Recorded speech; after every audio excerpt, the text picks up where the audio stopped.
everybody, I'm Lulu. It's Wednesday and this is Geeks of the Week. This week I'll be doing my first review, which is a pretty momentous occasion considering I rarely finish anything. I don't mean to kick off my reviews with a controversial choice, but that's just how it is. I just finished the series last night, so I'm ready to do a review on it. My first anime review will be on Dance in the Vampire Bund. For those of you who didn't just groan loudly and exit your browser, let me explain. This show has a reputation for being a lolicon's wet dream.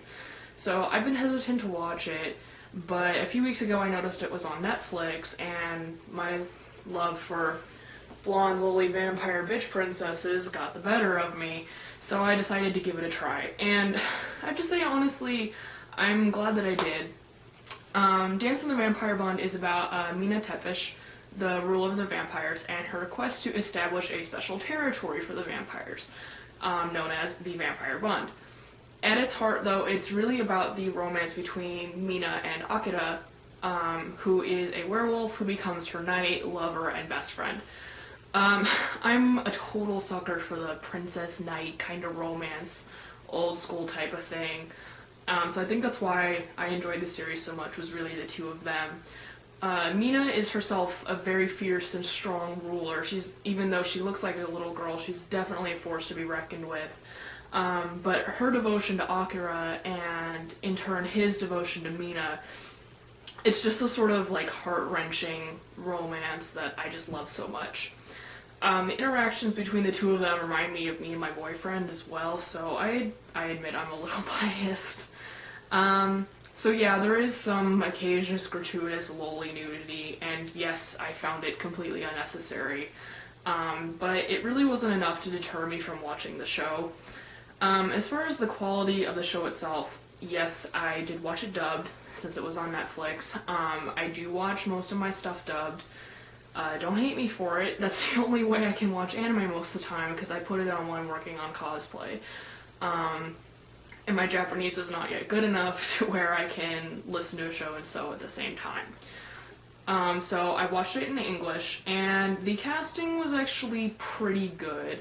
I don't particularly like Monica Rial as Mina. She acted the part very, very well. I just don't like her high-pitched little girl voice that she does. It's hard to take seriously, so that's why I think it's better suited to characters like Renge from Ouran High School Host Club. But again, she did act the part very well, so I can't complain too much. Eric Vale voices Akira, which was a really big surprise to me. I'm used to hearing him as America from Hetalia, and I've actually met him, so I can attest to the fact that he's almost as goofy as America in real life. So hearing him play a more serious and subdued role was actually pretty cool, and actually that voice is like really hot, so no complaints there. It also features the sexy voices of Colleen Klinkenbeard and Stephanie Young, so the show gets pretty good ratings from me on the sexy voices front. I'm not really an expert on animation. I like Studio Dean for the most part, so really I'm not qualified to be critical about animation too much. But I have to say the quality was pretty good. It's done by Shaft, which I know a lot of people like that studio a lot, and they do a good job.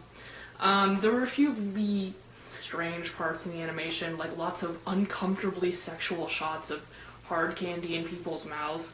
But overall, I'd say it's well done. I liked the OP and ED animations. Speaking of, I didn't have any strong feelings on the music. I liked the OP and ED songs, but they weren't something I had to go out and immediately download. Maybe eventually, but not right now.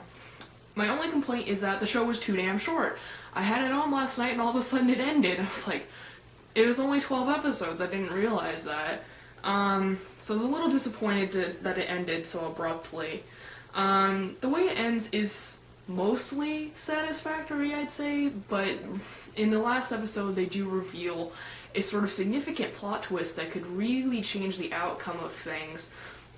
So I was really interested to see where they were going to go with that, and then the show ended, and no sign of a second season in sight. So I may actually pick up the manga to see where they go with that, if that part's even in the manga. I've heard that there are some changes from the anime adaptation, but I've also heard that the manga is significantly better, so I'm curious to check that out for sure when I have time. So yeah, overall, I really enjoyed this show, and I think people should give it a chance. It's not just nude loli pandering. It actually has a really interesting story. Maybe not the most original, but still one that's enjoyable. On to responding to my other geeks. Apparently, I'm the only one who doesn't give a crap about the Hunger Games, but Steph suggested that we have our own Hunger Games competition. Mario said he would take me out first. I would just like to remind him that my job has helped build my upper body strength to beyond normal geek levels, so bring it on. I'm also a magical girl, so I'd really like to see you try. My weapon arsenal, I will admit, is not nearly as impressive as Nikki's, but I do have a disco stick somewhere, so I think I can take you. As far as dressing up as ponies for a week, I absolutely call dibs on Rarity. Rarity is my spirit pony. I wouldn't have even watched My Little Pony if it wasn't for her. I think she's honestly the only one who truly understands how crazy I get when I'm trying to finish up a project for a convention. Also, I too wear red glasses. And Steph asked us what we look for in a comic book store, and honestly, I'm gonna give a very long-winded answer because it's a really tough question for me. Here in Arizona, we had a local chain of stores called Atomic Comics that completely shut down last year. It'd been around for, I think, like 15 years or something, and just out of the blue, they shut down. I've heard rumors as to why. I won't spread those, but Atomic Comics is gone. I'd been going to them to buy manga and stuff since I was like 10, so it was a pretty big blow to me and everybody else in the community. But towards the end, they were really lacking in anime and manga stuff. Like, they only carried American merchandise from like the most popular shows, stuff you can just get anywhere, and they didn't consistently restock their manga, so I could only buy random volumes instead of going in any sort of logical order. To be perfectly honest, comic book shops sort of intimidate me, because the world of Western comics intimidates me. There's so much history, so much to know, so many different timelines. I have no clue where I'm supposed to start. I desperately want to get into more of this stuff, because, you know, I enjoy the movies and things like that, and the animated series, but I just don't know how you're supposed to start reading these things. So I guess my comic book shop, my perfect comic book shop, would not only carry, you know, Japanese stuff that I can't just go out and buy anywhere, but they would also make it easy for noobs like me to get into the Western stuff. Steph, Mario, if you have any tips, lay it on me. Alright, I know I've been talking forever, but before I go, I want to make an announcement. You guys might not think it's cool, but honestly, I am so excited. This year, I will be attending Fanime in San Jose over the Memorial Day weekend. And you guys know who else is attending Fanime? Steph is, at least last I heard. So for those of you attending Fanime, you have the opportunity to meet not only one, but two of your favorite geeks.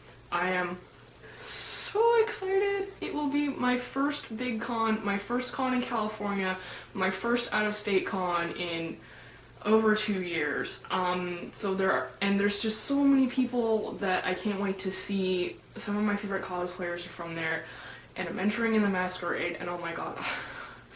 It's just going to be a huge and hopefully really awesome weekend for me. I am so psyched. So if you guys see me there, please come say hello. Tell me how much you love the show. We'll talk about it as long as I have time, of course. So yeah, I'm really excited. So I hope I get to see some of you guys there. Alrighty, that is enough for me. Please subscribe, spread the word, and check out the fellow geeks. I'll see you guys next week.